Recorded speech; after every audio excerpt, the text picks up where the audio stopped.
If you're trying to set up IPTV Smarters Pro on your smart TV and don't know where to start, you're in the right place. In this video, I'm going to walk you step by step of how to set up the IPTV Smarters Pro app on your Sony TV.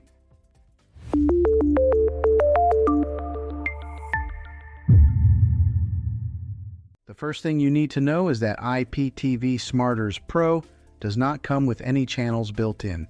You will need a subscription from an IPTV provider before you can use the app. Once you have that, you're ready to move on. Step 1 is installing the IPTV Smarters Pro app on your smart TV. Go to the App Store on your TV and search for IPTV Smarters Pro.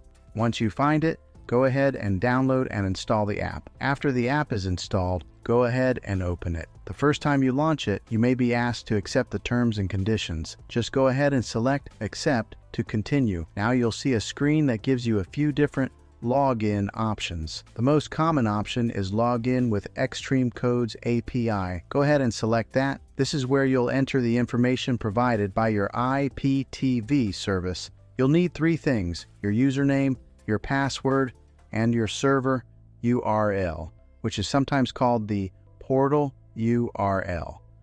Take your time here and make sure everything is typed in correctly. Even a small typo can prevent it from working. Once you've entered your details, select Add User or Login. The app will now begin loading your channels and content. This might take a few seconds depending on your provider. After everything loads, you'll be taken to the main dashboard.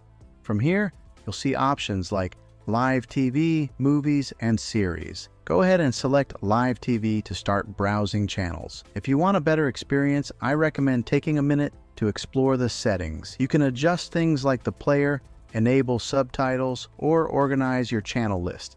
And that's it. You've successfully set up IPTV Smarters Pro on your smart TV. If this video helped you out, make sure to hit that like button and subscribe to the channel for more simple smart TV tutorials just like this one. And if you run into any issues, drop a comment below and I'll do my best to help you out. I'll see you in the next one.